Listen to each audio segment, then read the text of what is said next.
Okay, I'm Al Filreis, and we are at the Kelly Writers House, and it is a great honor and pleasure to be here for this conversation we're about to have.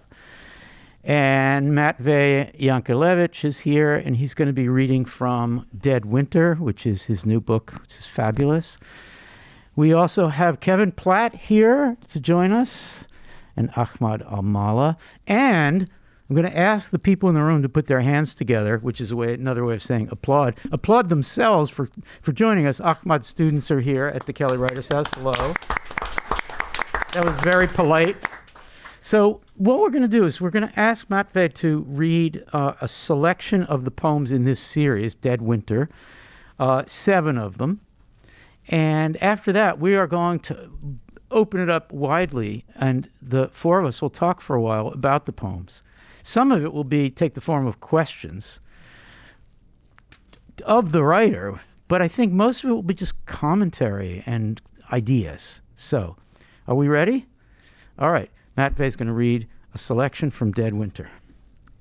You're going to move to this mic, if that's okay. Although sometimes it's nice to read sitting down, but I don't know. We'll see. Maybe I'll sit down. I just want to preface the reading for you guys and maybe for you guys, though Kevin knows a little bit. This little book or chapbook from Phonograph Editions just came out a month ago, and it's a continuation of a sequence or series of poems that is now quite long. But the first book-like instantiation of it was this little book from Winter Notebook, which is sort of my working title for the whole series of maybe 100 or 200 poems so far. Well, they're 200, and maybe I'll cut them back or something. But and so that little book is out of print now from a Winter Notebook from Alder and Frankia. But they, at their site, Alder and Frankia, have actually it's just Emily Larned is the publisher, and she's the printer and designer and everything, and she has all of that book online, so you can read it in the way it looks and actually see stuff about how it was produced as well, if you're interested. That book ends with a little broadside, a tiny broadside, a mini broadside with a Not poem. so broadside. A narrow side that actually has a poem that then ended up being the first poem in Dead Winter. So I'm not sure yet because there's no third chapbook of this series, and hopefully there will be one, but maybe there's another way to connect to the next one. But the series is called From a Winter Notebook. This book of it is Dead Winter. It started probably about 7 years ago. And obviously, as you've seen, probably if you've read some of the poems, they all have winter in the first line or the last line. That's like the singular constraint, you could say, although there are some also syllabic constraints in the poems, and some kind of also thematics that I'm working with for a while now.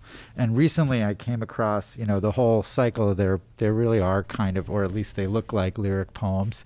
And I recently came across this, a former student of mine actually pointed out the work of Noir al-Sadir to me, which I didn't know. And her work just has been coming out in the last few years, a book of poems and a kind of weird essay poem thing called Fourth Person Singular.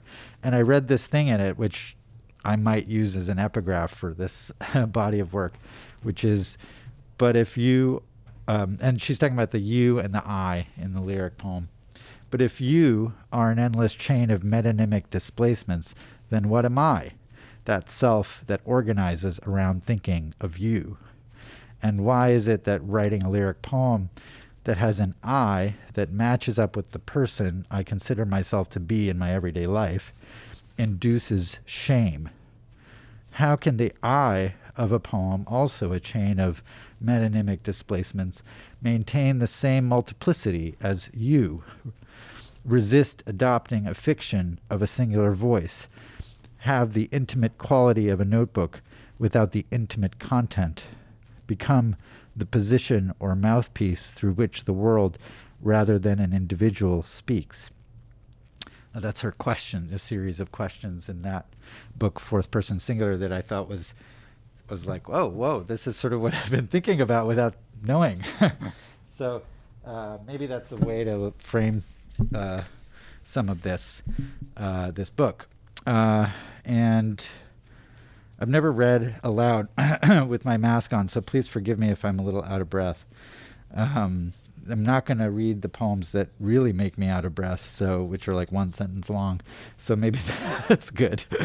And Al asked me to read 6 poems. I might throw in a 7th short one. So this is the poem. I'll start with the poem that ends the last little chapbook and begins this one. Winter comes calling while I'm on vacation, autoresponder, etc. The book's not done, mail piled like snow. Of a sudden, life looks brief. Just this mangled foam, this form for which you've spared no part. There might not be a chance to change or quit changing. My blue notebook's sad and modern. So if I write, the self is wispy, sure, but strike that line. They say you can't edit poetry, but I say fuck it.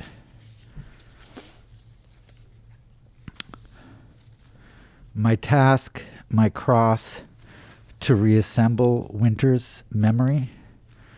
Each fingernail, each checker on my shirt, each knot of knits, each follicle and every cone. Doors shut at my inquire, forgetting of when was it we first met. Why ask for closure when there's nothing final? The BBS is down, cursives untaught. Yet I taste the iron in the walnut. Because I read so little and so slowly, turns bend now only to who I was again, appear as habit. Widely believed to have writ adverse advices for adulterers, I scour notebook prose for hidden meters, my flaws dressed up as inconsequent failure, crime camouflaged in error. Tell me now the course, poor navigator, to the shore. And then I'll read page 12 for you guys, if you have a book. Winter, have I lost your thread? Downwritten hole around you? I laugh at my poems, scare my friends, see carefree moments in the distance, at what cost? And if I write this backwards, stay time's goose-step march with this superfluous smoke, one more glass of claret, one fragment of a poem, all too poor copy of wild abandon. Without your thighs to burrow, I smell the passing age, quick era passing over me, to where it proudly hurries, cold of heart. This penmanship delights in its own decay, downgraded to scribble, a palliative effacement, bathos sutured to my hand. I thought you were going to pick the next one, Al, because it had Spicer in it, but... Yeah, I didn't want to confuse things with Spicer. Okay. So, and then I'm going to read... I believe the next one is... Page 21. 21. In a disjunctive age, disconsolate, without connection, I lick this postage stamp, a thing that you may not have ever licked. Pulp paper trails the color of cracked walnut shells and cork boards. To write this is to stay up till tomorrow, cannot be a day to read about the dead, tear further troubles to have later seams to mend, put forth exhaustion from which to recover, tame rhetoric in its wide, trembling circus tent. Word for word for word, I change to pass through night in pace with night. Time as if bravely lost, but lost all the same. There's no decision left to make for those who feared deciding. Once, twice, a third, until it was too late. Choice narrows down the lane. In time, the Brooks and soldiers run away from tinny villanelles. Even your name, your status update, divorced, vacating job, collecting dust, disheartened, now deceased, means little, if at all, a thing it is to be. Compared to what? Compared to winter's day? The heat of these laughable plastic keys?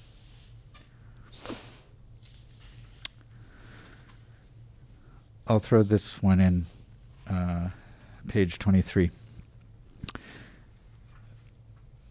Pass by the co-work, they offered gelato, unlimited Australian coffee, non-dairy creamers, sweeteners provided. Check, nothing quiet's playing at the movies, blue hydrangeas. So I go home, past runners training behind glass to run longer in American apparel. I think I hear somebody say to someone, "You look like a Cy Twombly." Then I come back to you in Spain, though it's only your photo I tacked up by the door last winter sometime.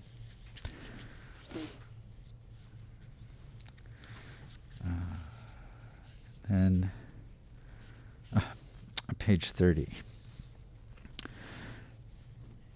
And this, of course, has a little bit of a reference to Bernadette Mayer and Louis Warsh, and poets, you could say, of the 70s, but who are still very present and for many decades. And a reference to Bernadette Mayer's Midwinter's Day book. Here the poet wrote all of Midwinter Day in that brick house, main street of Little Milltown, in the mountains around the corner from the bookstore. Wood smoke in the air, low clouds, low-lying sun caught up in lower branches, like its lowered gaze, that bare melancholy of identification. Such long days are no longer long. Can a coal century bear its weight in wars and prose? Umbrish gardens of the twilight of the gods, these hills, these mansions turning downward at the lip. This is my house. I've lived in it, made love, looked out these windows, baked in the kitchen, misshaped love by feeding one lover's cake to another.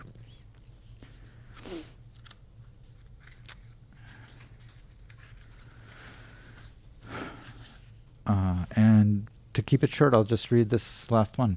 It's the last poem in the book, page 40, and hopefully opens up a question for the next one, next book someday. To have a book to read and not to read it, smoke out a window at the rain, someone to talk to, but not to talk with them. Silence, but for plastic keys struck softly. No bell for waking, nor for sleep, tolling the eights on chestnut desk.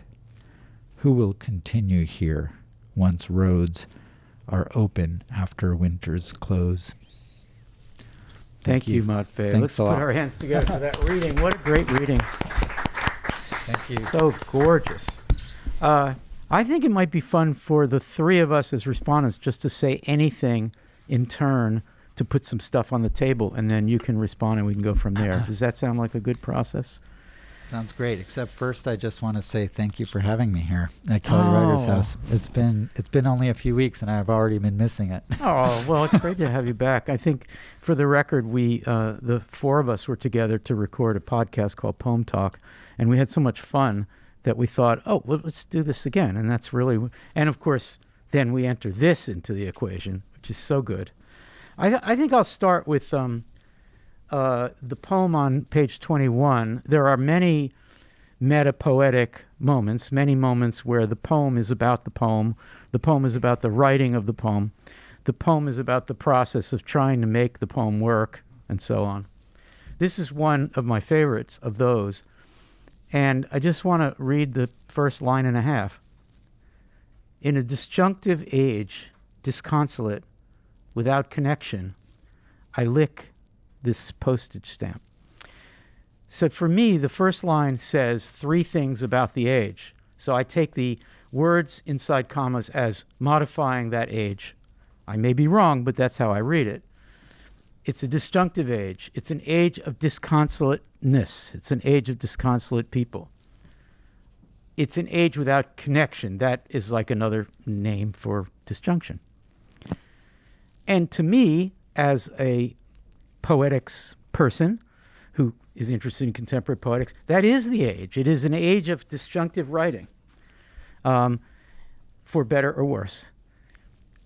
It seems like this project is completely aligned with what that means and all the advantages that can have, but is beginning to associate otherwise.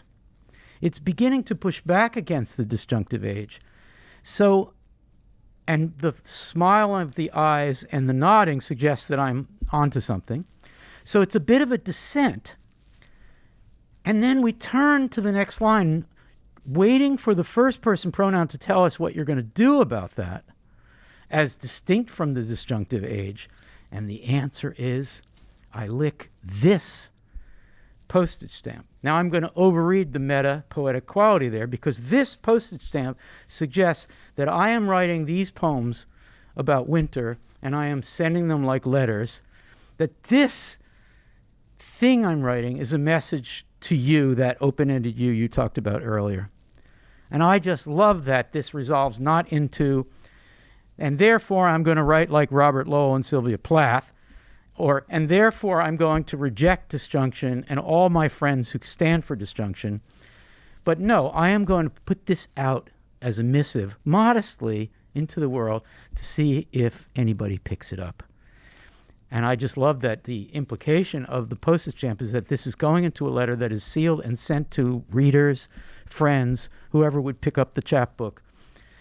And let's see if they can take this as an intimate, personal message rather than a dictum or a manifesto. And that's the modesty of what is essentially a programmatic series, but it's modest because it's sweet, because it's lyric, because it's pretty gentle, and it's modest. Did I say it's modest because it's modest? And so that's what I love about it, and that's what I want to contribute. I think so. Ahmad? It's a tough act to follow.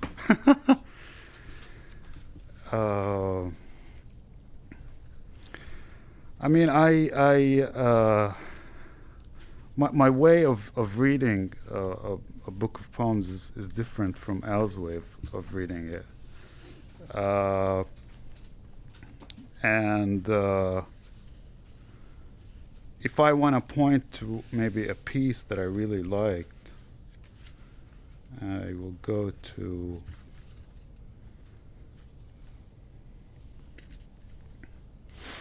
so I read for things that kind of like stick to me, and I did sort of like the poem on page 14.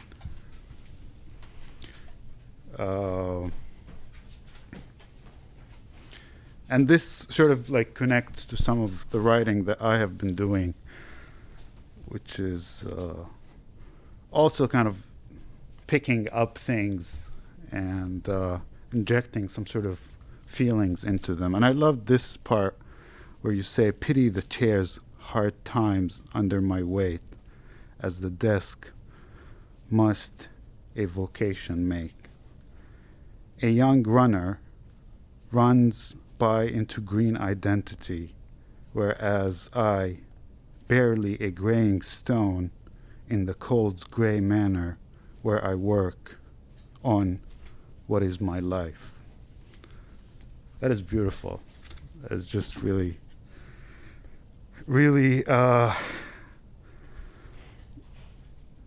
what writing poetry is all about.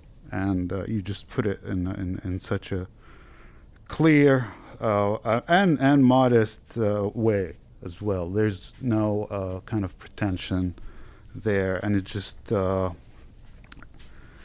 of transparent voice. I mean, that's what I like about this book so much. And then also, like, your touches upon sort of like the idea of identity and identification. Another passage that I really, really loved. It's kind of a longer one, but it's on page 17. I don't know if you can read us that entire thing. Sure. Do you mind? Which one? The whole poem? Yeah, or- yeah, Yeah. With every year, that one? yeah.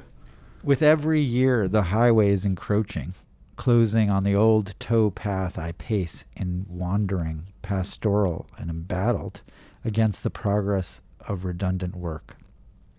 The novelty of speed wears off in wars that stretch through generations, carve deeper old crusades divides. Though mathematics proves identity unlikely, we cleave to it as our last idol, our branded salt, our special sauce, our soul, while flat worlds on our phones map blue circles where we stand as zeros on the line of numbers in capitals' Olympic Games. The soma in the water and the Beatles make it all right.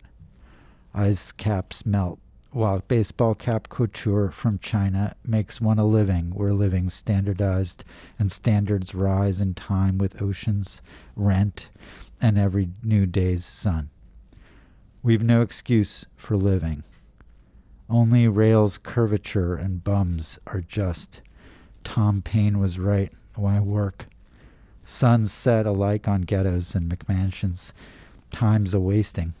I'd rather not rhetorically confront you with some searching truth or research in arrears when we could sleep till morning, wake, make love and sleep again, bake pancakes out of money, raise a glass for every made mistake to insulate our bodies against winter. I mean, it's just beautiful. Yeah, and Thanks, Aman. and you know, like once again, like you're taking these pieces of our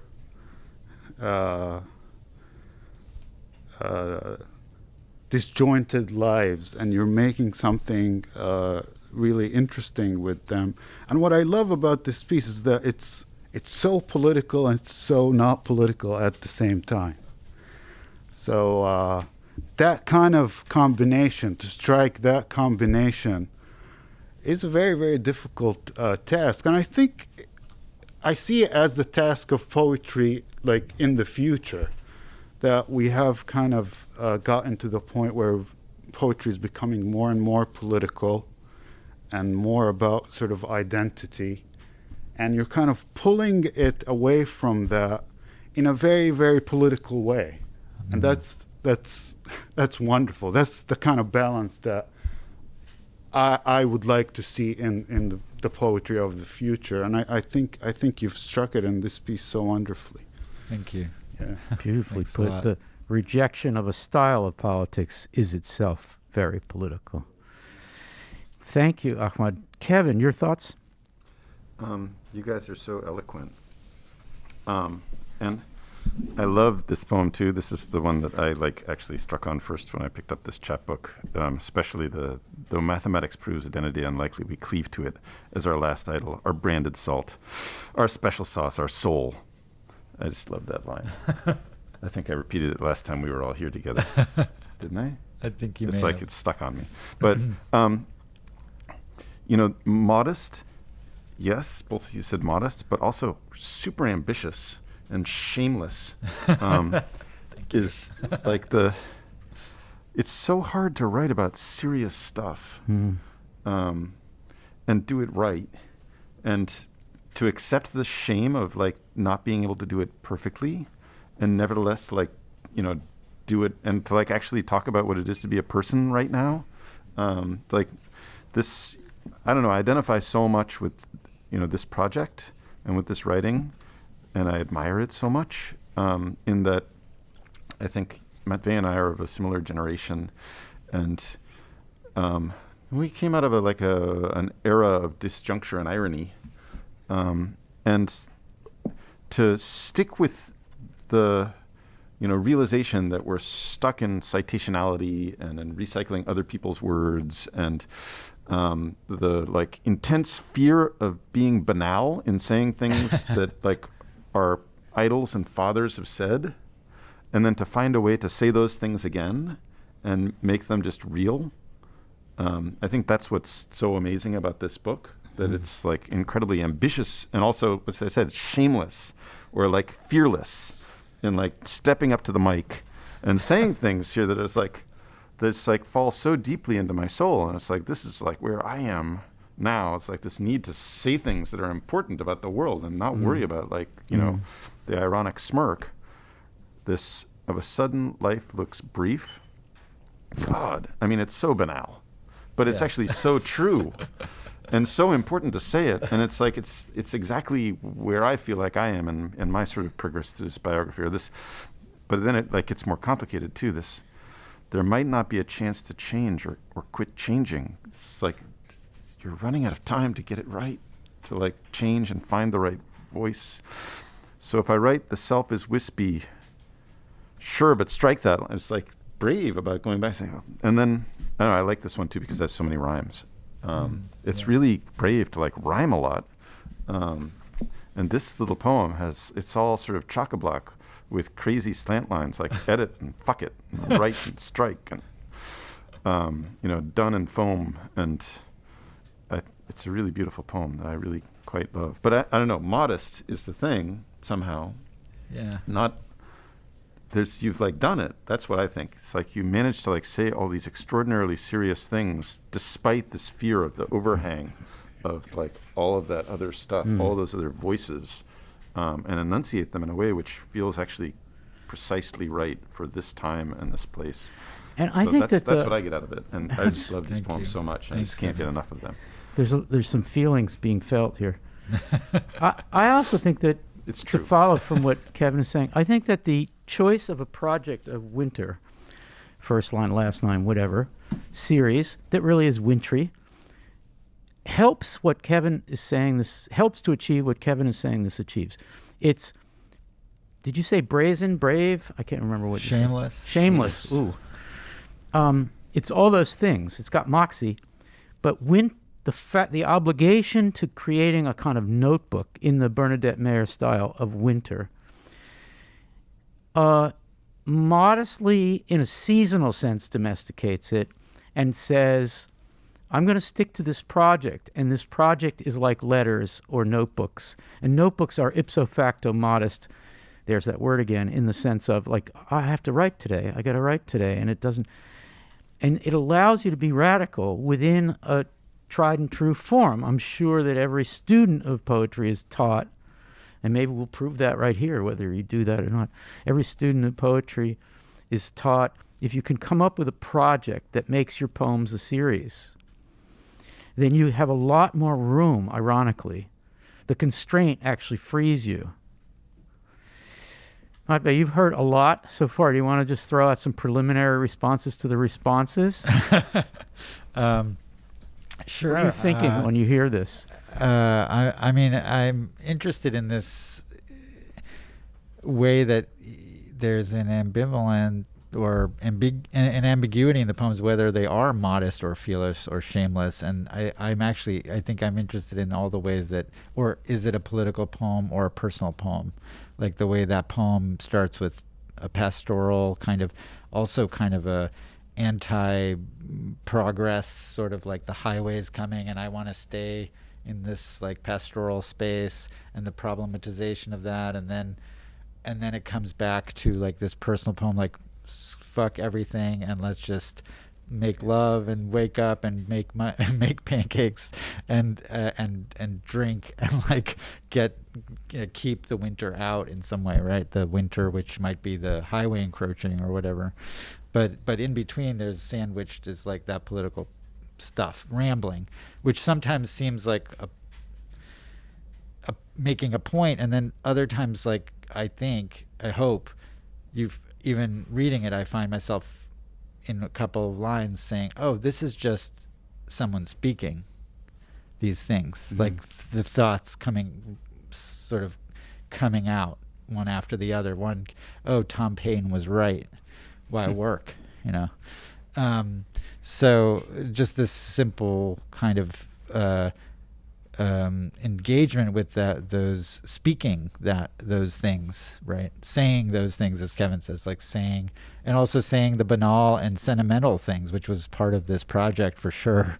Like how shamefully and shamelessly both sentimental or banal can it be, or this it's a lot of I and you, and the kind of like sense of the letter, which for me partly was also in thinking about a lot about Ovid, who is present in a lot of these poems, or a few of these poems, more more obviously and less obviously, but the letters from the Black Sea and the sense of exile, sense of being outside of one's culture, or distancing or being distanced, and then seeing things from a distance.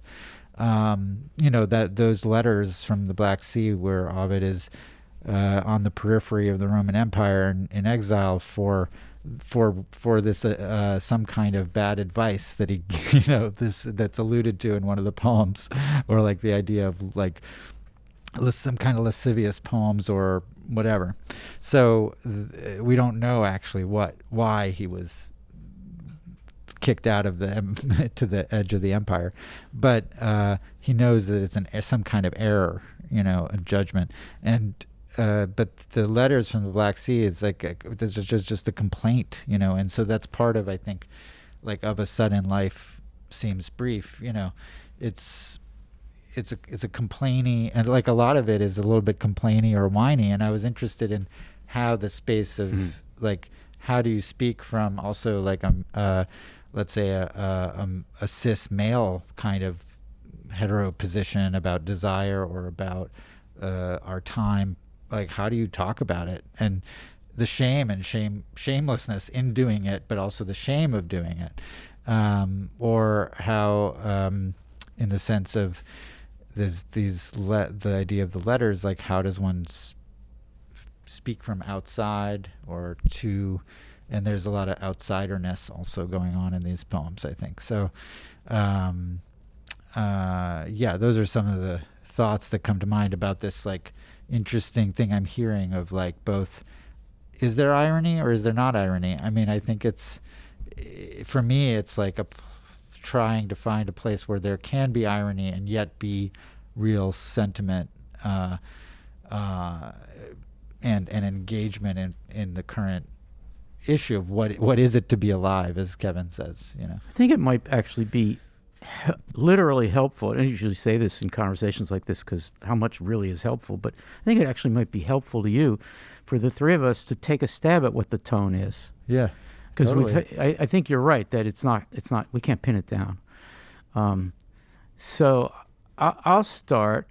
And I hope we'll all be brief, and then you can react. Like, how do we get the tone? It is antic and comic at certain points, but I say fuck it. That's a great way to, that's a smile moment. But not insincere, right? So I wouldn't say irony in the sense of opposite of sincere, and I don't think you're shying away from sincerity here. There's a lot of sentiment. Yeah. So so if I write and then a line, the self is wispy, haha. Sure, but strike that line. Of course, the line hasn't been struck because we got it now, because this is a poem that can contain the things it wanted to leave out but didn't.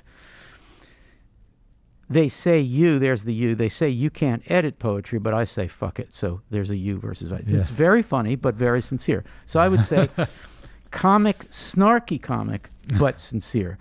Okay, who wants to go next for tone? I'm not sure that the focus of the book was the tone. Mm. That's kind of what struck me about it.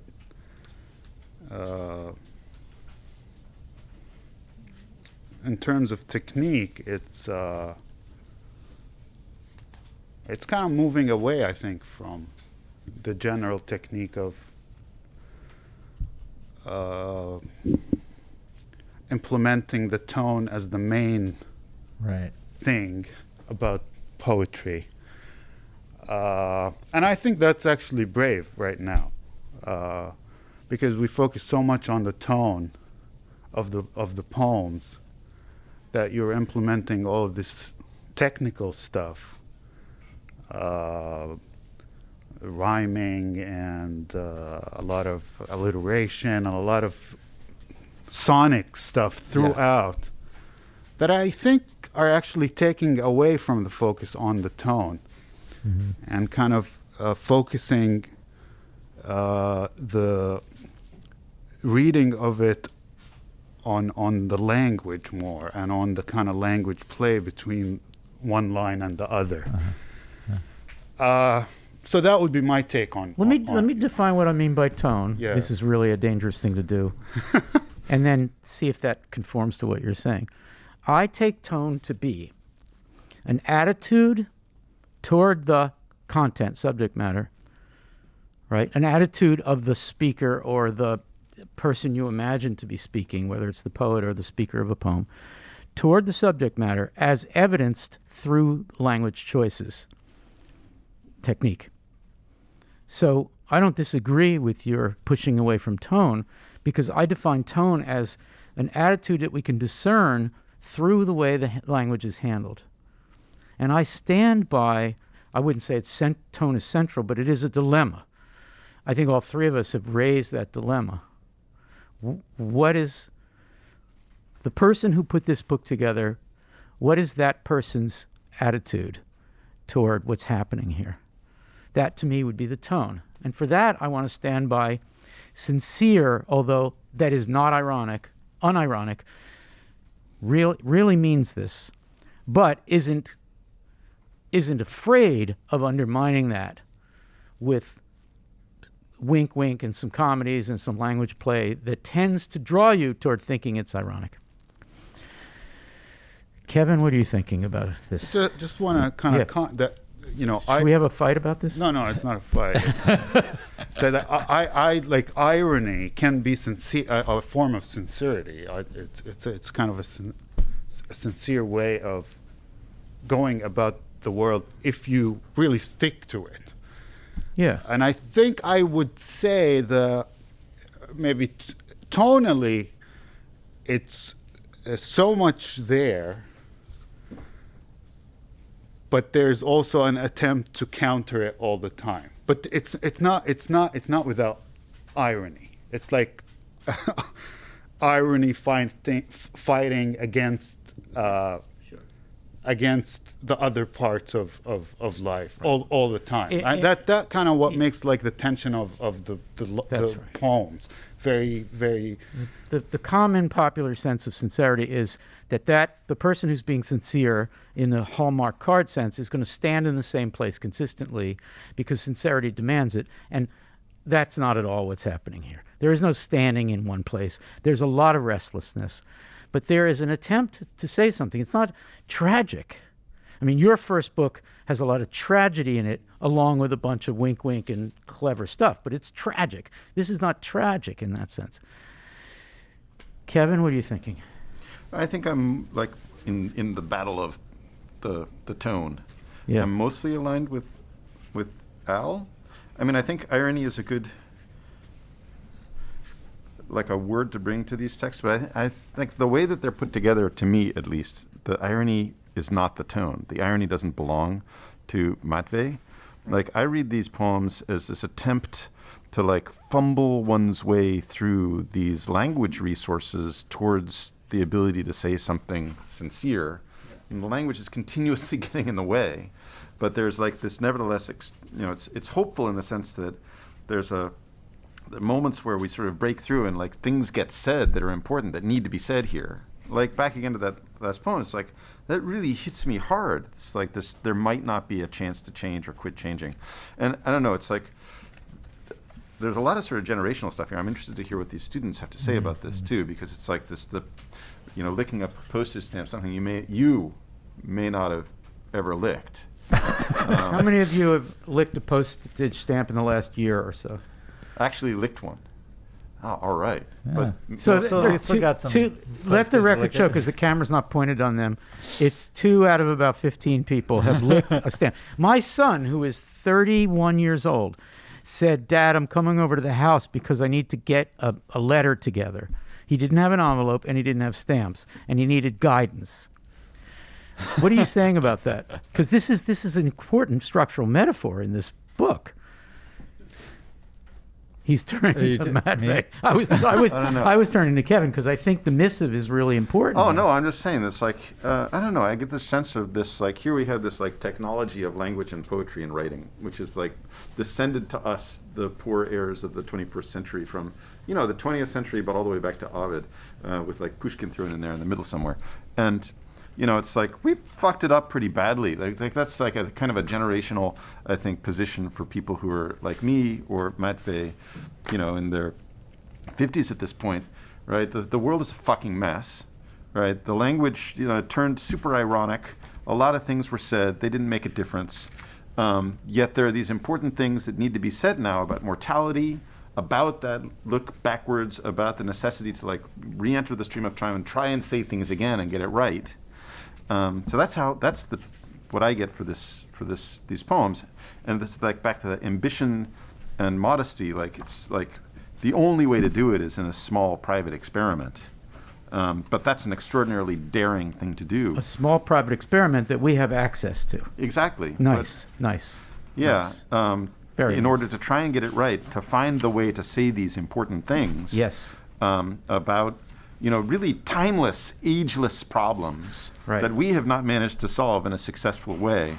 That's what I Yeah, get. there's constant failure in the language itself. Yeah, there's ambiguities. Like, what does this line actually mean, or what? Where did that where come do you, from? Where do you get? How do you get from here? Or like, there's one about sight and seeing that has a lot of failure. There's a lot of, but I think that for me suggests something about the weird space of what melancholy is, and it's a space that is so denigrated by our society. The space of actually having time to dwell in your troubles. We're always told not to dwell on it, not to dwell on the past. And this book is like permeated with the past and with the sense of it's one's relationship to the past and the melancholy of that relationship of things in one's life being past, as well as whether it's whatever terrible pasts of the past. Yeah. And included in that past are the poets whom you have a debt, to whom you are indebted, and they are here. They're all over the place here. I mean, we didn't read the poem that seems to be all about the New York School or the Beats. Baraka is quoted, and Frank must be O'Hara, and there's that one. You mentioned Bernadette, and the poem, the poets of the disjunctive era that you're coming out of or dissenting from or moving away from, they're there also. And I just want to give you an example of that. The language poets, so-called, were really into taking American idioms or English idioms and torquing them and making them funny and also kind of crazy making. And you do that, except they do it insincerely because they can't stand anything that is settled, a saying, a motto. You do it, great example, you do it, and you're not insincere about it. The example I'm thinking of, the better to walk your mile in my shoes and get nowhere. Okay, I'm going to say that again. So you've got a standard cliche, an idiomatic saying that you torque, but you are not interested in it. The better to walk your mile in my shoes and get nowhere. Bravo, because you've taken what you learned from the disjunctive age, and you're doing something, again, more sincere with it. Yeah, am I getting anywhere with Well, I that? mean, Yeah, which I don't know. brings us Sincere is to a my point complicated that there is what defines the tone is a constant fight against the irony that exists. I'm with that. Yeah, good. I'll sign that. Yeah, me Yeah. too. I'm with it too. Okay, all right. Well, it's all But, settled. I also- This is a moment where Zach has a portable mic. Now, you guys are brave. I mean, whatever you have to say can be from left field. It can be just a question for Matvey saying, "What's it like being a poet?" We don't care. We don't care how basic or how complicated. So, who wants to be brave and just take the mic and say anything about what it's been like so far? Which is really the method of these poems. Yeah. It's in spirit, in the spirit. Hi, what's your name? Hi, I'm Sheila? Siwa, hi. Yeah, that's fine enough. So I just wanted to say that I really love your poetry. I think it was an amazing experience to be here. This was my Thank first you. exposure to it, but nonetheless, I loved it. And gosh, I wrote so many notes down. I have so many questions, but I loved the overall wistful, as you guys mentioned, melancholic, elegantly beautiful. And I love that comment you made about your poems allowing a space to be melancholic, or allowing the time, which it's usually a feeling that is suppressed by society, but it really makes it feel safe and almost encouraged. So I loved that. And thank then there's this overall theme of disconnection that I feel you can't go without mentioning. And I loved how there was disconnected details that come together to form this almost offbeat yet harmonic symphony. And so I thought it was great, not just within your poems, but also the way you structure your books in itself, the fact that they are separate entities, yet they kind of connect to each other with your poems. And so I thought that's beautiful, Thank you. whether you intended it or not. And within the poems themselves, page 21, disjunctive without connection. Page 17, I loved your phrasing with how we worship these numbers as idols, yet the soma in our water and the Beatles makes it great, fine. Yeah. So I love that. But sorry, I'm talking so much. I No, love it so much now. that's cool. But I was just wondering, since connection seems to be such a big theme to you, or something that you seem to care a lot about, so why do you think that we should strive for connection, and how does poetry play a role in how you make these connections? Wow. Amazing. That's an awesome question. That was, the whole Great thing. comment. My student. The whole thing. That whole thing was amazing. Yeah, thank you. That was really beautiful and insightful, and also very moving to hear that some things resonated with you. And the question is fantastic. Why do we need connection? Maybe we don't. I mean, I think that in some ways the world is saying, maybe we don't. Maybe it's not that important, right? And maybe what part of what I'm trying to thematize in these poems is also my own actual historical conditioning and position in regard to that question. Where do I stand? What is my own sense of obsolescence of my own desire for connection? Because in some ways my desire for connection is already fading, a position that is no longer relevant in some way. So what to do with that sort of feeling of the obsolescence of one's own subjective position, right? And that's part of what the winter theme for me is about, winter being the end of something, right? Or this time of stasis or endless, the winter that never becomes spring, kind of every poem is, you think spring is next, but it's winter again, Let me compare thee to a winter's day. Yeah. That's, I think it's a quote. Yeah. So why heard do that we need it? I don't know, but I think about Sappho and Ovid writing his letters from the Black Sea, please acknowledge that I exist. Here I am on the periphery, or the idea of of troubadour poetry, or what? Yeah, sure. I'm looking. I just reread with my students. I just reread Cathay, Ezra Pound's translations from the Chinese, from classical, from mostly Li Bo and some earlier poets, and those, there's a lot of letter writing and desire to meet somebody at a particular place, and that thematics is so old and so interesting. It really feels like one of the crucial points or crucial structural parts of the building of poetry. So I don't know, and maybe poetry makes that connection in this bizarre way by being very intimate. And this book is very different from what I was doing before I started this winter project, where I felt like I needed to observe things from, like, look at things outside of me and not have me in it in some way.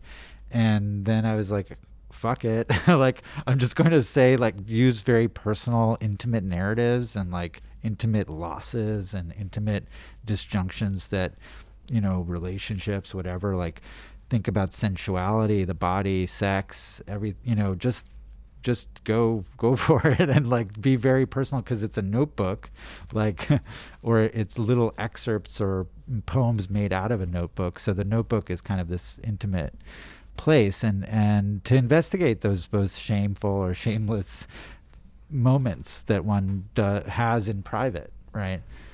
Matvey, what made yeah. it possible for you to, like, do that shift? Like, what was it? Was it something inside you or outside you that, like, shifted you into this, actually very traditional lyric mode all of a sudden?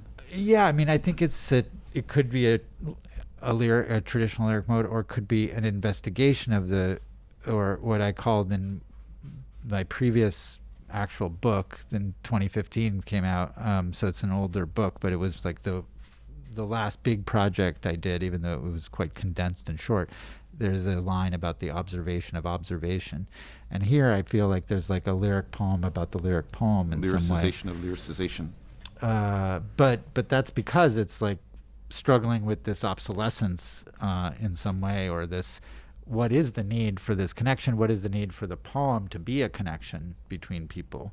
And therefore, it's not traditional in the sense that if the self is wispy, right, that's like already a problem for traditional lyric poetry. Yeah. But we get to include that thought as having meant to be deleted. So it's as Kevin was just suggesting, it's an attempt to move to a more traditional poem, but to investigate what that would mean at the level of the line as well as at the level of the single poetic unit. So the self is wispy is not really a great, you're going to want to be a successful early 19th century romantic poet. Self is wispy is probably not a great approach. Right. Can we go ahead, please? Yeah, just one thinking about that and this, obviously the self, even taking on, like when I first started, like trying to take on the self as a persona, right? That allowed me to say, okay, I'm going to use my own biography, but kind of pretend it's not, like go further than I would go in saying something to you about my private life, because it's like I could enact or perform this self, right? So there's a bit of performance of the lyric I, and all the yous that are in it are, maybe different yous, but it certainly comes out of like a decision to look at what I don't know, just to like look at what I'd done and think about what was there left to do. What did I want to do before the end? Moving into, so it was an aging thing, and also like thinking about that, and thinking also because it started with a relationship that it was an ambiguous relationship that never quite got started, but then when it ended, it was devastating. So I decided, You mean with another person? yeah, a relationship, a romantic relationship. And then I thought, I'll write poems for one winter in a notebook about like how this, like maybe excessively just everything I feel about this terrible thing, like the most like shameful and shameless like love poems or poems of loss or whatever, right? Heartbreak, and just make them as terrible as possible, maybe, in the sense of like what is acceptable as contemporary poetry, right? In a disjunctive age. Mm-hmm. And and then I was like, oh, I've been writing this one winter, and then I'm writing this the next spring, and the next winter, and the next year, and like it just was like, because as Al said, the constraint allowed me to like investigate a lot of things that I hadn't thought of, including other poets who write about winter, or what is winter in the whole like tradition of poetry, and Yeah. and also to think about that as a historical material that I could use. You know? Yeah. And maybe to investigate that question of like, do we need this stuff anymore? What can it do for us? You know. Very cool. Yeah, we have someone who wants to say something. Get the mic to I him. think one more up front too. A few people. Yeah, just to echo what Shiwa said, I appreciate you a lot writing this poem, just because I think some of the lines, like, it just felt very wistful, like this feeling for longing. And like I think one line that I really liked was when you read, why ask for closure when there's nothing final? You know, and like this sense that like, oh, the fact that you need closure in the first place, and that we have this like, you know, what happened that we like have this desire for closure. And then I think also you really touched upon, I mean, the fact that you guys asked us like how many of you guys have licked the stamp? Like it's true, like there's just something so different about our generation. And I think actually the one that we didn't read, but we ended up bringing up, that Ahmad brought up, was page 17, with saying, while flat worlds on our phones map blue circles where we stand, right? And like the idea that like, oh yeah, like everything's just on a screen, that like we no longer, that we are in this disjunctive age. We don't write letters to each other, right? And I guess the last part that I wanted to just say, like I really liked from your poems was when you cover, yeah, like you say, even your name, your status update, divorced, vacating job, collecting dust, disheartened, now deceased, what means little, if at all, a thing is to be. And it's like, yeah, like even though like we should be so connected, like yeah, like in this age, like we should be very connected. We have Facebook. I thought of Facebook when you said the status update thing, Yeah, right? sure. Yeah, it feels so impersonal, right? It's like you Uh-huh. just see like another notification, like, oh, this person's married now, this person, you know, is divorced, this person's dead, you know, just kind of cheapens the experience. Matve is feeling sad. You know, like, it feels very impersonal, and so I don't know. I think you really captured that well in your poems, and at least for I guess our generation, it feels very digital. Feels very, you know, with the TikTok generation too. Just like everything's just moving so fast. Uh-huh. It feels if anything, a bit more lonely. Uh-huh. So I just really appreciated that. But I did have one question actually. Yeah. So, in that same poem, yeah, you mentioned laughable plastic keys, but then you mentioned it again at the very end, and I was wondering like, what is? I was like, oh yeah, like it was a very weird, like it just stuck in my head. But I was like, what are plastic keys? Like, what is this? Didn't strike anything for you? You were just talking about the digital generation, or like the online generation. That didn't make you think about how your keyboard heats up? Oh, I was thinking of like Or like your phone opening the sometimes, door yeah. keys. But- Oh, I see. Yeah. Oh, I was gotcha. thinking about the flat. I was like, that's a really interesting material to make a Just key like out of. this- Like, why would you have a plastic key? Like this, the weird Oh. materiality, like between licking a postage stamp, which is very much like you know, something like in COVID times you shouldn't even think about, right? Like this communication with the object through your saliva, you know, and at the same time like this weird plastic but warm, almost alive quality of the computer keyboard, the laptop keyboard that gets warm, you know. It's like another body. It's just it's sort of bizarre and yet empty. Like the idea that, you know, at some point we were so excited as a you know, the human race was excited that the world is actually round, but now everything is just on your phone. It's just you're a blue dot and you can see only this far and the world ends, you know. And it's flat, it's not even round. So anyway, like just thinking about those kinds of those material relationships to technology also seemed important to me in writing these poems. Thank you. Yeah, thank you for your question. Yeah, and your comment.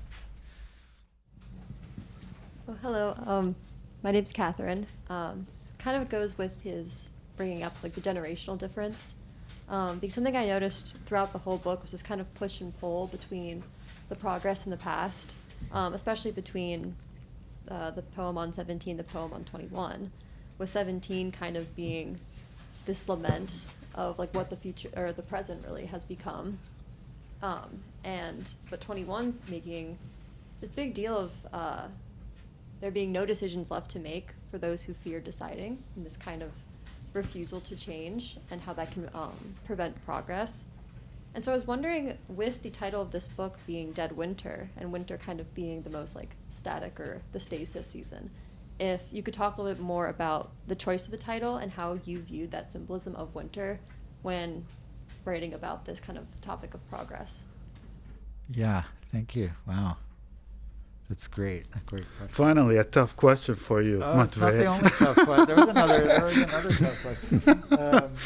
Yeah, it is related to some of what we just talked about, definitely. But the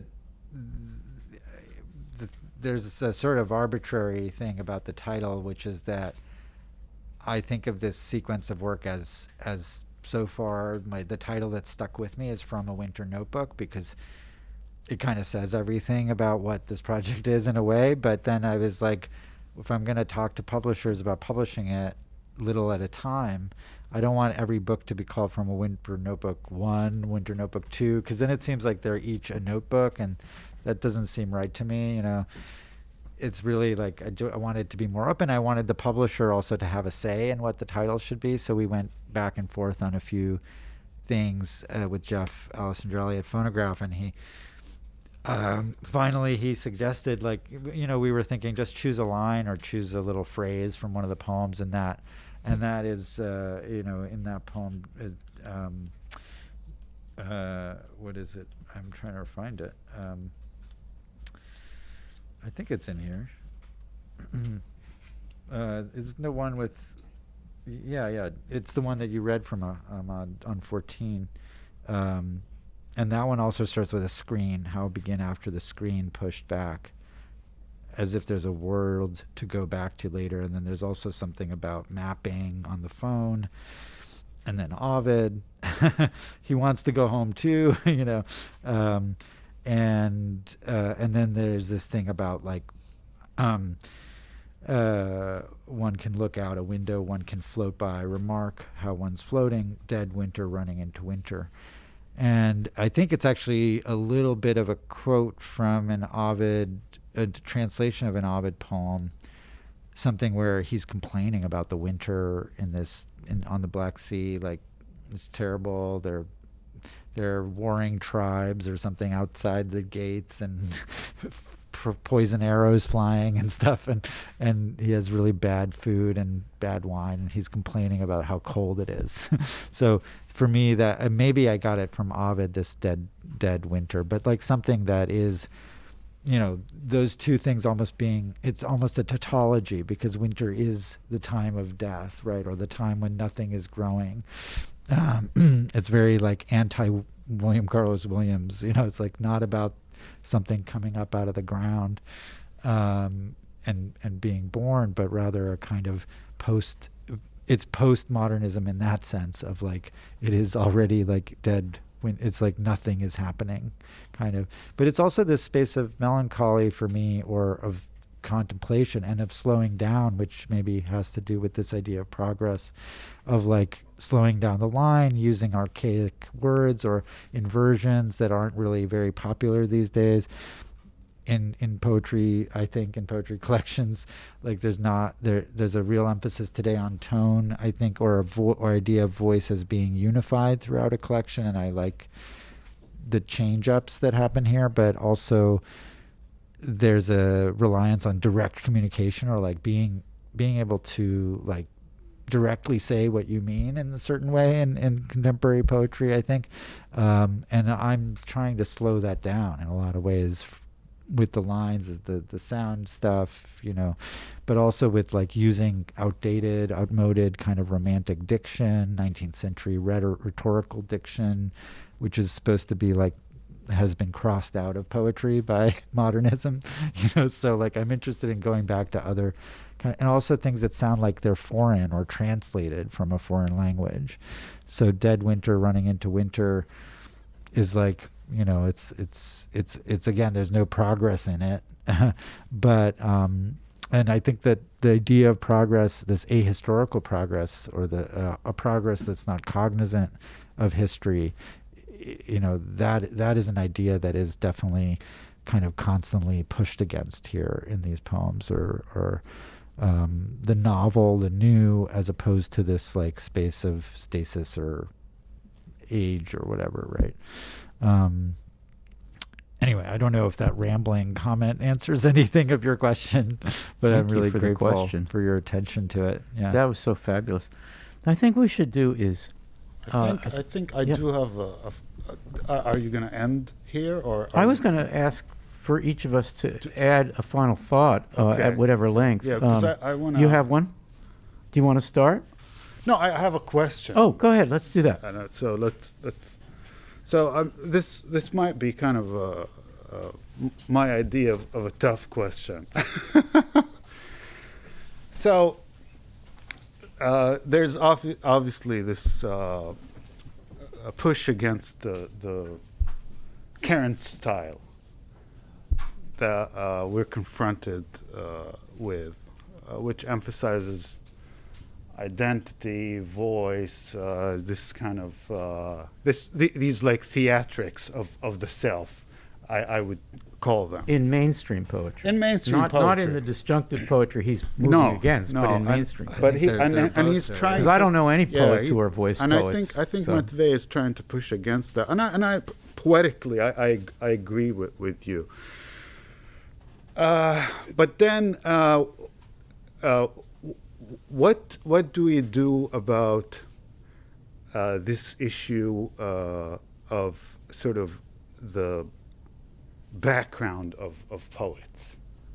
The background of So, for example, if you have a name like my name, Ahmed Al-Mallah, then Do we come to that name with some prejudgments sometimes, do you think? it's a name that feels, I think, to many, and I'm not giving myself as an example, but there is also other names there. Well, Yankelevich might be one of them. Yeah, I mean, I don't know. I don't know. But there is this problem with sort of the current culture of poetry where there is a demand to kind of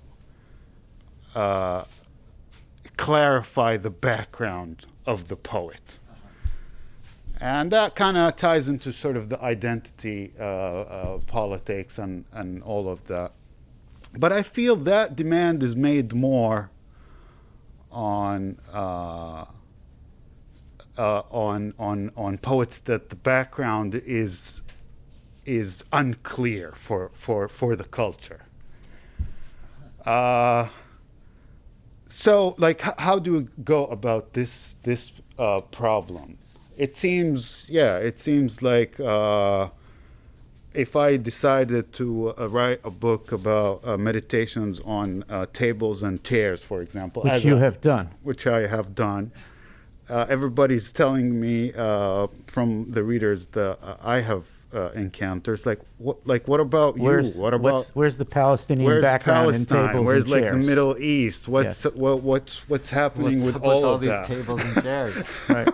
Yeah, totally. No, I Why see where aren't you're we talking about that part of your life? So I'm kind of wondering. I mean, is this? He's asking for a friend. Yeah, maybe. No, I mean, I am joking. asking. This is like whenever we Yeah.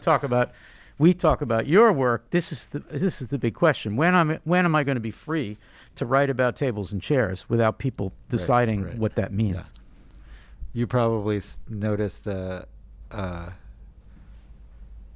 little bit of history from Palestinian history, Kafr Qasim, in one of the poems, which I got from Darwish, like from an essay, which is an amazing essay. But and I'm interested in that.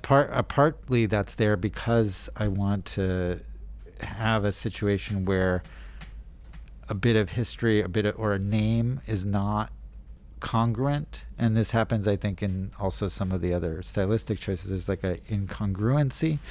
This is also why I'm interested in, like, there's a bit, maybe not here as much, but in some of the poems there's a lot of things translated from Russian, but maybe strangely, or to connote some kind of difference, or a mishmash of translations of other people's that I make into some kind of English, but always something foreign. Or my attempt is to bring in each poem something from a foreign literature, if possible. So like almost all of them do have something like that, like almost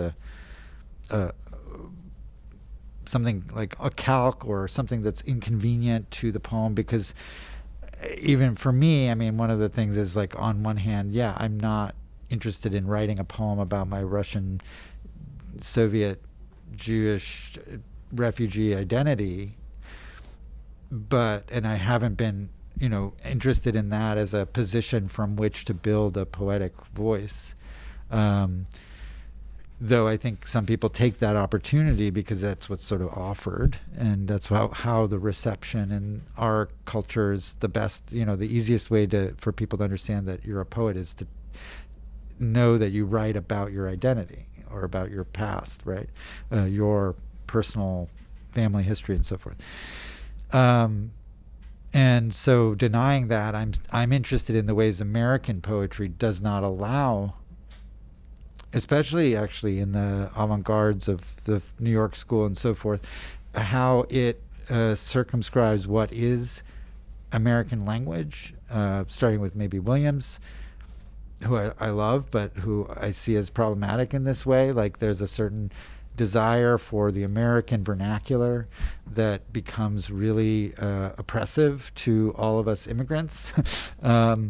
And really delineates. And I remember reading a lot and writing about Anselm Hollow as a translator and poet, and how all of the blurbs by his friends like Ted Berrigan and others would be like, oh, he's a great poet, but he's very European. He's like he's so much more erudite than we are.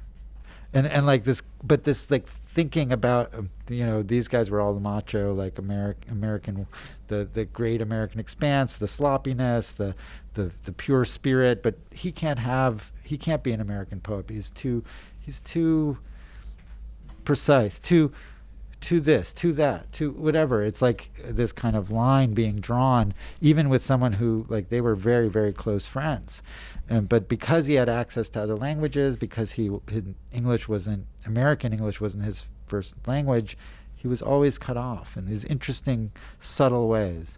And I'm very curious about how that works in American poetry, how it both celebrates the melting pot that the State Department likes to talk about, and then at the same time, and by celebrating only the poetry of identity, right, but doesn't allow for actual personal, like, engagement from people who with the poetry, with American poetry, from people of other identities, right? And that's a very shocking, kind of difficult thing to disentangle too. Yeah, that's great. Thank you for asking that question, and the response is fabulous, instructive. Okay, let's each of us end, but with a final thought, anything at all, and then we'll give Matvey the final word if he wants. Kevin, do you have something? I don't really. I was really struck by this last explanation that Matvey just You gave. feel the same, don't you?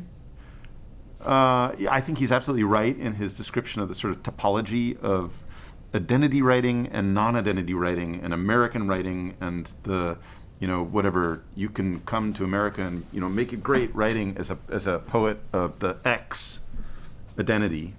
Yeah. Or and even still not actually come from within America, but from a non-Anglo subcultural space, right? Yeah, there's like a weird Same. sort of segregated formation in the tradition there, and then the way that the language is accessible. And I think that's really, really fascinating. I don't know what to make of it yet. Now I was just thinking about Matvey's biography, and he's known also as a translator from the Russian. But I was thinking back to your translations of Biryu poets, and I was thinking maybe one of the real keys to the success of those translations is that you're not translating them as here's Russian poetry in English, but rather actually trying to integrate them into some kind of American literary tradition, which is not to say domesticating them, but foreignizing the American tradition in a highly productive way. So there's a lot to think about there. Other poets that haven't been mentioned here, who are things that have been like running through my head here, probably people that you have not actually thought about here. I like hear a lot of like Du Fu in this poetry. I don't know, is he in here somewhere? Yeah, totally. And then Du Fu. the other one that I hear is Larkin, even though he's a person I find odious in certain ways. I never really but read there's- Larkin. I'm like there's- surprised you said that, but that's There's a kind of a weird Larkin-y, high windowsy thing going on in some of these poems. wow. You're going to make him rewrite this. Yeah, sorry. As I said, I kind of like detest Yeah. Larkin in certain ways. Yeah. No, I not as a actually poet, but have as a person. feeling that these poems tread a little bit, sometimes a fine line, and like Yeah. could go into that very archly Yeah. British tradition in some way. Yeah. I mean, if you do seasonal and pastoral yeah. and lyric, you're going to start to sleep with some bad bedfellows. Yeah. So that's part of the investigation, right? Also. No, it really is. I Yeah. think Kevin's comment is really helpful. Yeah. But then the other person that like was running through my head was Timur Kibirov in the early 90s. His sonnets to his daughter, similar kind of an attempt to make a language of inherited, sort of, other people's words and pastiche, but also important, beloved poetry, including your favorite Mandelstam, to make it speak again. So, Great. anyway, Thank I'm you. sorry, I just rambled. No, that was good. That was good. Well, you went good. first on the final thoughts. It's always hard to go first. So Ahmad, happy do you to be want to go involved. next, or do you want me to go next? You got something, right? I always have something, but you can go. What? Does he always have something? When there's silence in the class, he can just talk. Okay. For my final thought, I was wondering if Matvey would read I want to say something about the poem on page 23, and I wonder, instead of my reading it, why don't you read it? It's got my favorite line in the book in it, and I just have something to say about it that it kind of summarizes what we've been saying so far. 23 passed by the cohort. Yeah. Yeah, this was one of my favorites. as Passed by the co-work, they offered gelato, unlimited Australian coffee, non-dairy creamers, sweeteners provided. Check, nothing, quiets playing at the movies, blue hydrangeas. So I go home, past runners training behind glass to run longer in American apparel. I think I hear somebody say to someone, "You look like a Cy Twombly." Then I come back to you in Spain, though it's not. Sorry. Then I come back to you in Spain, though it's only your photo I tacked up by the door last winter sometime. I just want to riff on this because I just love this poem, and it's also potentially the most traditional poem. It's traditional in the sense of Yeah. there's an urban stroller who's feeling alienated and alone, and it turns out that he's missing someone whom he remembers in Spain or who is in Spain now. So he's feeling kind of lonely, and he's wandering. And it does 4 lines, and then there's a so. In other words, there's some stuff happening, but nothing. I don't have anything. I'm feeling really alienated from all these people and the whole style. So I go home, and now in order to get home, you have to pass by some more stuff. And you have people who are at the gym. They're getting themselves together. The runners training behind glass. And then there's American Apparel. Is there anything more depressing than that store? And then you hear some pretentious, overheard in New York kind of comment. You look like a Cy Twombly. And of course, that's great because Twombly is an art. How many of you know Twombly at all? Know Twombly? Twombly is an artist who you could say does asemic writing as his art. That is, he draws stuff. There's lines. The self is wispy there. The self is wispy, absolutely.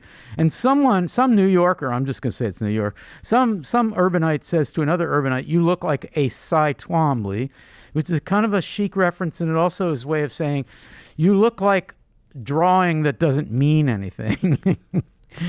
And the speaker, who's really just messed up right now, lonely and feeling sorry for himself, says, "I think I hear somebody say it's possible that the smart aleck knowing city to city dweller remark, very pretentious, is actually not have, it hasn't been said, but you think you've heard it. So now you're implicated in that bullshit. And then the turn to the traditional, I love you, I miss you, where the hell are you? Then I come back to you. And that's such a Frank O'Hara move. Come back to you, meaning come back home, come back to you, thinking of you again in Spain, not where I am. And it turns out I didn't come back to you because it's just a photo of you, which is like looking like a Cy Twombly. That is a fucking great poem, but it is, as I say, I think the most traditional in its move. And it's like standard romantic alienation, but it's got the humor, it's got the references, and you're really poking fun at the flaneur because you can't really, flaneurs don't usually do successfully so well in poems written in, the late teens or early 20s. I love it, but I also think there's a risky it's a New Yorker poem. Is it?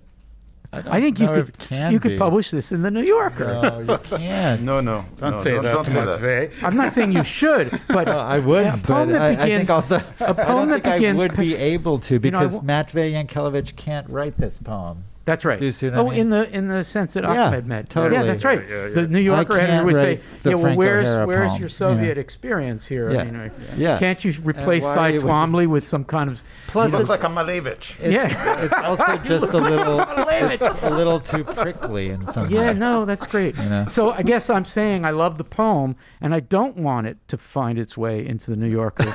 But you are playing with that New Yorkerness, pass by the co-work. Is that not a fucking line for a New Yorker poem? And No, then don't I think came so. back to I you, don't my think love. So, Al, you haven't read the New Yorker in a while because They don't do that I anymore? don't think they can actually, ironically, reflect on the cultural problem of the pass by the co-work. That is an irony, I think, in the sense that it is something like O'Hara would say, but now co-work doesn't work as well as like luncheonette or whatever, or Right. the magazine stand. Right, So right. it somehow it doesn't have enough nostalgia in it Yeah. for the New Yorker. Yeah. Right. It's too unpleasantly present Mhm. in some way, you know? Well, this owes a lot to O'Hara's way of moving Yeah, through the no, city. I totally mean, agree, yeah. the Australian coffee. Okay, so Yeah. like that's overmuch. I don't need, it's okay to have coffee that's somewhat from somewhere else, but Australian overdoes it, and that, of course, you get Australian coffee where they get Australian coffee, and then, of course, your lover's in Spain, which it feels almost as far away. So it's just really beautifully put together. you. I just loved it, and I love the daringness of doing something that is superficially so conventional. Yeah. That's my final thought. I'm glad we got Thanks that a one into lot. the record because I Yeah. like it. Ahmad, you get the final thought. Well, Matvey, it's been just a real pleasure to know that poets like you exist. I'm going to give you my book, which is a position I was forced into, but throughout. Wait, what do you mean it was you were I- forced into? I- Can you I- can you take the book back and read a few lines from it? Read a few lines that are germane Yeah, to this yeah. conversation. That'd be great. Do you mind? I don't. It won't take you any time. Anyhow, because but you I know- fight against it throughout, structurally Fight and, against what? And Sorry. thematically, and fight against the reader knowing in advance what he's going to say. Oh, yeah, okay. yeah, and The strangest people remember my poem. I don't know what My should I friends read. really do. Just a couple of lines that'll a give couple of lines. because there's so many good lines in this there. is one of my Not that I remember yours, this is one of my favorites. all of yours. Yeah, and it's called. It's part of house cleaning. It's called Garden. As I was raking dead leaves in my city garden in Philly, and upon finding the broken tip of an iron tool used to pick the ground and dig out dirt, I realized I know nothing of the terminology for the things and tools of the earth in this English tongue I use every day. composing and raking leaves. I am what I am, a deserter of my own language unsheathing, the sword of otherness. It begins cutting my disdain for the adoption and the pitiful thing adopted and the whip, lashing out against the world. And how have you been doing this, AM? Well, historically speaking, I've been part of the disadvantaged of the earth all my life. And for 17 years now, I've been bottling up selves and sticking plastic bottles in the best of American Frigidaires. There you go. Snaps to everybody for that. That's amazing. Great The best of America for Matvey, dinner. That's great. I thank wish I'd you. written that line. Isn't that lovely? That's so great. Matvey, final you. thought from you before we say thank you and farewell? Yeah, I was just going to say thanks for your comments and being attentive and hearing it. I was just sort of surprised also. I'm always surprised because it's like notebooks, right? So I'm like, oh, someone heard this or resonated with somebody, you know? Mhm. It's like, Mm-hmm. not everybody likes it, but yeah, so it's sort of like interesting also to think about generational resonances too, and resonances in our work that I'm just gonna get to know now finally, because he didn't want to lick a postage stamp, so he didn't send me the book earlier. What? It's true. Ahmad said, I'll give it to you in person so I can save on I postage. want to go to a post office, That's hilarious. which was So, one of my favorite places to go to for the pandemic. yeah. And now you can't do that. Yeah, so thanks, Al, for putting this together. Oh, it was a and pleasure. thank you I'm both glad we for did it. Being available. And Yeah. you know, just to comment on just what happened, it's I think it's like relevant. Yeah. Yeah. In a weird sense. Yeah, well, Anna has joined us before, and her story is kind of, I think she thinks that the story we're telling is unrelated to what the story she's telling. Actually, there is a conversation to be had, given what you were just saying, for instance. But that's another issue. And in fact, if we want to stay and talk about that for a few extra minutes, I think it would be a great idea. In the meantime, thank you all for being part of this. And thank you so much for, Thank you giving for us a having chance me. to talk Yeah. about this great book. Thank you. Matvey, Thank you. Yankelevich, Kevin Platt, Ahmad Amala, and thank you to Zach for And, doing and that. thanks to all my students. Yeah, you guys are for great. doing That's what I'm it. saying. Yeah. Fantastic. Thanks so much. And is class over, or are you going back? It's over for you. That's It's it. over. You guys. Yeah.